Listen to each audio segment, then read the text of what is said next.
Hi CFS Warriors, it's Victoria again, coming to you still from the Cayman Islands. And here we are, check out this gorgeous beach, the sunset, it's just beautiful. So just take a few moments, soak that in, live vicariously as I did for so many years through other people's adventures when you've got ME or CFS and you're working on recovery. So we're talking about how to build a strong spirit. And we go back to our proverb that says, the strong spirit of a man or woman sustains him in bodily illness or trouble. But a weak or broken spirit, who can raise up or bear? And we all know what it's like after so many years of working through the illness, losing our friends, struggling to even know what's wrong with our body. And once we finally know what's going on, we don't know what to do about it.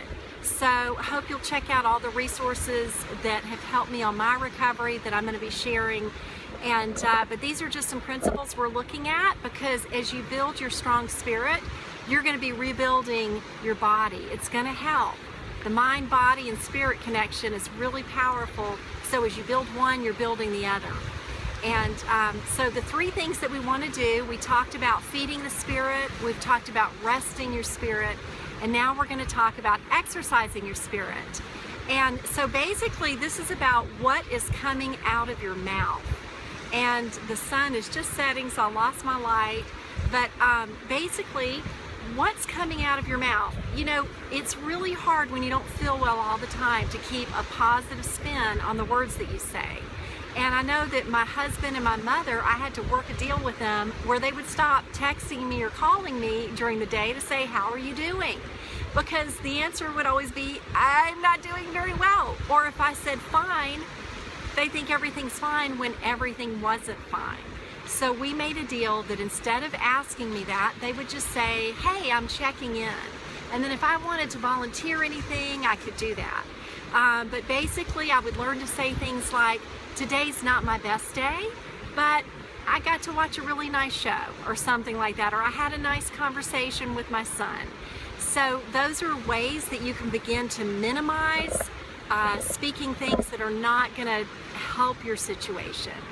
I love, there's a quote by Joel Osteen that says, use your words not to describe your situation, but to change your situation.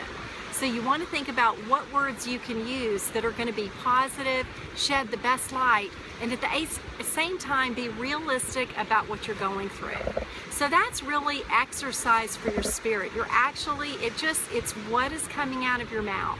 Just keep your eyes on that, keep your ears open, listen for a few days and find out what it is that you're saying about your situation. Because we all know, all of us that have had it know, CFS is miserable.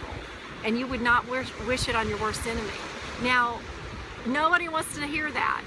Friends and family, they do care, but after a while it can get very, wearisome to hear that all the time. And I just know for me that, I got tired of hearing it all the time. And I don't have to explain it to everyone. That's been a beauty of accepting my illness and understanding what my limitations were. I no longer had to explain it to people. I just followed what my limitations were and respected my body and listened to it, and I didn't care about what they thought of it. So that was a real epiphany for me and a real change, because I tended to be a real people pleaser before getting CFS, and so I've learned a lot about managing that. So that's exercising your spirit. Also looking at things like patterns that you may be running, like achiever patterns that make you push and crash. Well, that's wearing out your spirit just as it's wearing out your body. So there are other patterns, perfectionist patterns, as I mentioned, the people-pleasing pattern, the helper pattern where you're wearing yourself out just to help everyone else. So these are ways that you can build your spirit by taking a look at things that might have contributed to your body getting worn down in the first place. So again, just in review, a recap, we want to build our spirit. We want to feed it good food, which means inspiring words every day, several times a day, as we're in this intensive rebuilding time. Secondly, We want to rest our spirit, do meditation, EFT, hypnosis, get your body in a calm state, and that's going to help your spirit rest. And then the third thing is going to be exercising. What's coming out of your mouth, watching that, and making what the words that come out of your mouth congruent with where you want to go. So creating your future with your words. So that's it. I hope that that helps you. I know on my recovery path, as I said, my spirit had gotten broken down. It really helps to picture that beautiful gleaming city, the citadel, the walled city that can withstand any attack. Build your spirit so that that can be your spirit. And take care. Know that life is not over, it's starting again.